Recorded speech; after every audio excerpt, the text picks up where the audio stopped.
अस्सलाम वालेकुम। इय्याका नअबुदु व इय्याका नस्तईन 1944 वर्ल्ड वॉर 2 की बात करने लगा हूँ, जब फ्रांस में जंग छिड़ी हुई थी जर्मन के खिलाफ और जर्मन जो है वो अपनी जंग हार रहे थे। तो जर्मन जो कमांडेंट था, कमांडेंट जनरल, उसने जो है वो अपनी फोर्स को हुक्म दिया कि क्योंकि हम फ्रांस में जंग हार चुके हैं, हमें वापस जर्मनी जाना पड़ेगा। तो यहाँ पे जितने भी म्यूजियम्स हैं, अजायबघर हैं, वहाँ पे जितने कीमती अशिया हैं, वहाँ पे चीज़ मैं बता दूँ कि जो किसी भी स्टेट में सबसे ज़्यादा जो इम्पॉर्टेंट और कीमती अशिया होती है वो म्यूजियम में होती है, अजायबघर में होती है। वो तारीख का एक हिस्सा होता है, हमारा विरसा होता है। तो उन्होंने कहा कि यहाँ पे जितने म्यूजियम है, वहाँ पे जितनी कीमती चीज़ें हैं वो उठाओ और एक ट्रेन में जो है उनको लोड करो, ताकि हम इसको, क्योंकि फ्रांस से हम जंग हार चुके हैं और जर्मनी उस ट्रेन को लेके जाते हैं। जितने हीरे हैं, नवादरात हैं, जवाहरात हैं, पूरा फ्रांस लूट लो और एक ट्रेन में उसको जमा कर दो। अब जो फोर्सेस थी उन्होंने क्या किया कि ट्रेन को जो है वो करना शुरू कर दिया, नवादरात से, जवाहरात से, म्यूजियम के जितने भी कीमती एशिया थी उससे, और ट्रेन चल पड़ी जर्मनी की जाना। क्योंकि जो उनका कमांडेंट जनरल था उसने ये कहा था कि जो जब फ्रेंच यहाँ पे आए तो उन्हें उजड़ा हुआ फ्रांस में ले जाऊँगा, हम जंग हार चुके हैं, हम यहाँ से लेके चलते हैं सारा सामान। चलिए ट्रेन चल पड़ती है। जब ट्रेन थोड़ी सी आगे जाती है तो ट्रेन का जो है वो इंजन खराब हो जाता है, ट्रेन रुक जाती है। अब जर्मनी के इंजीनियर्स बड़े माने, आजकल भी बड़े माने होंगे और तब भी बड़े थे, वो आए और उन्होंने इंजन को ठीक किया। थोड़ी देर के बाद ट्रेन चल जाती है।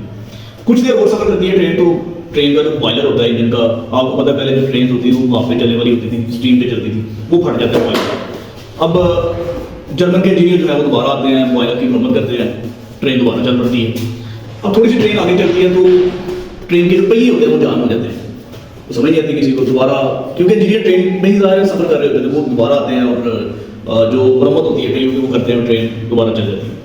अच्छा, एक शॉर्ट ये कहना चाहता हूँ, ट्रेन थोड़ा थोड़ा अर्सा चलती जाती है और फिर खराब होती जाती है, रुकती है। अच्छा, कुछ दिन जो है वो गुजर जाते हैं और जो फ्रेंच थे वो पूरी तरह काबू हो जाते हैं फ्रांस के ऊपर।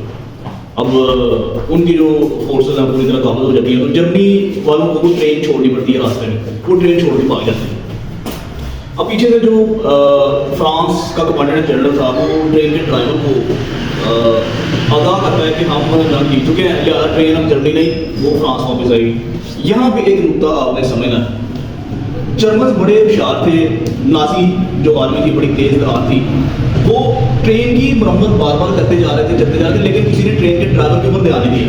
वो ड्राइवर फ्रेंच था, वो चाहते नहीं थे कि ट्रेन जो है वो फ्रांस से निकले और जर्मनी जाए, क्योंकि वो फ्रेंच था, वो उसको अपने वतन से मोहब्बत थी। लिहाजा जब वो ट्रेन वापस फ्रांस आई तो सारे लोगों ने उस ड्राइवर का इस्तेमाल किया, उसको फूलों की पत्तियाँ उसके ऊपर निशावर की, उसको अवार्ड दिया गया, उसको इनामात से नवाजा गया कि आपने फ्रांस का जो कीमती खजाना था वो जर्मनी जाने से आपकी वजह से रुक गया।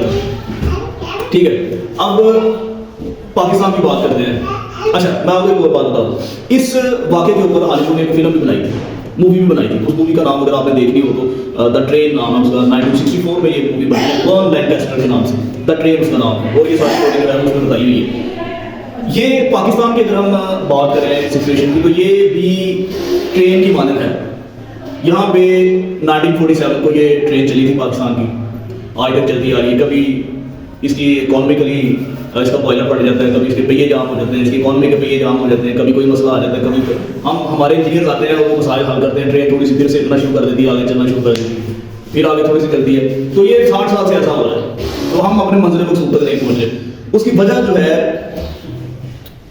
क्या वही तो नहीं है जो फ्रांस वाली थी कि हम सारे मसाइल तो हमारे इंजीनियर ठीक कर रहे हैं, लेकिन ड्राइवर हमने देख रहे हैं कि इसको ड्राइव कौन कर रहा है। तो जो समझने वाली बात है मेरे ख्याल से, वो पाकिस्तान को ड्राइव जो है वो कुछ और, तो कोई और ताकतें कर रही हैं, हम नहीं कर रहे हैं।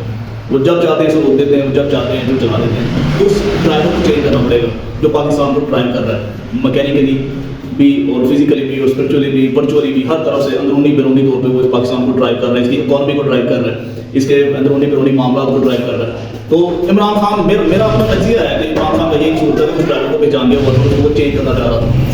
उन्होंने कहा भाई वो जो ताकतें थी पाकिस्तान नहीं, वो जो ताकतें थी जो इसको ड्राइव कर रही है, उन्होंने कहा कि ये हमें हटाने की कोशिश कर रहे हैं, क्यों ना इसे हटा दिया जाए। अब इसको हटाने के लिए उसने अंदरूनी तौर पर जो है कुछ अनासर अपने साथ शामिल कर इसको साइड कर दिया। तो पाकिस्तान की ट्रेन जो है इसका भी ड्राइवर चेंज करें, अदरवाइज ये ट्रेन भी कभी भी मंजिल मकसूद नहीं पहुँच सकती। Thank you.